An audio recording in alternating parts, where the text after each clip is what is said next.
On vous attend au 32-16. Comment vous avez réagi à ces déclarations de l'ancien directeur sportif du Paris Saint-Germain? Alors, Leonardo, quand il était au PSG, il ne donnait pas d'interview.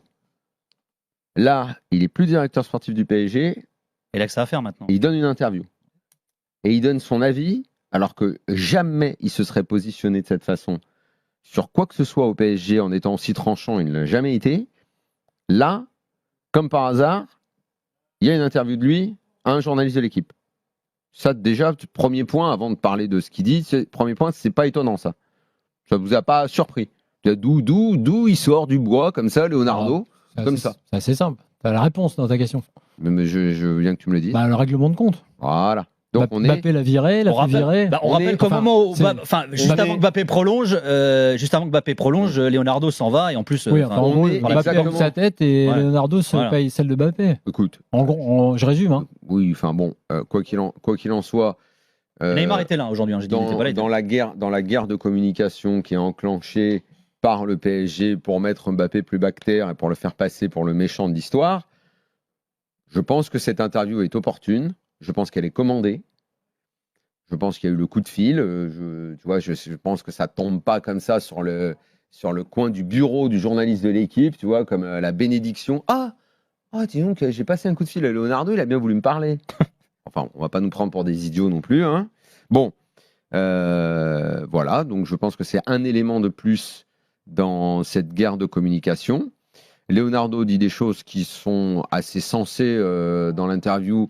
Mais ça, de toute façon, on l'a toujours dit, hein, qu'un joueur ne faisait pas forcément toute la diff et que oui, on a bien vu exactement ça. Le raisonnement collait exactement quand je le disais pour Neymar, pour Messi. Il y a les 5 dernières années, il n'y a que des équipes qui n'avaient pas Mbappé, Messi et Neymar qui gagnaient la Ligue des Champions. Il n'y avait pas de problème. Et c'était les collectifs qui gagnaient. Ça, on n'a pas besoin de Leonardo pour avoir ce raisonnement de football. Ça, on le savait très très bien.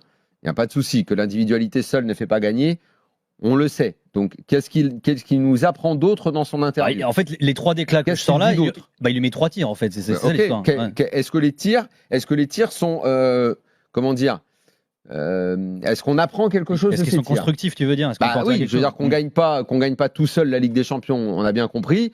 Qu'on pouvait gagner la Ligue des Champions sans Mbappé, Neymar ou Messi, je l'ai dit 150 fois dans la. Mais tu veux dire quoi? Donc c'est une commande, c'est ça? Bien sûr. Okay. Bien sûr que c'est une commande. Mais qui nous prennent pour des cons avec leur bataille de communication au PSG, on a bien compris. Moi, je veux bien qu'ils fassent passer Mbappé pour le grand méchant loup. Aucun problème. D'abord, c'est eux qui se mettent dans la merde avec leur situation de contrat. Mbappé réagit. Aujourd'hui, c'est bras de fer. Moi, je t'annonce quelque chose ce soir. Mbappé sera au PSG la saison prochaine. C'est une info? Ouais.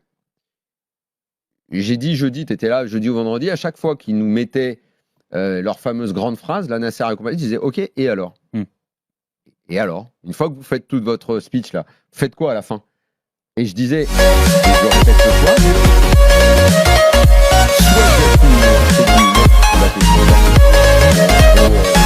la force de l'institution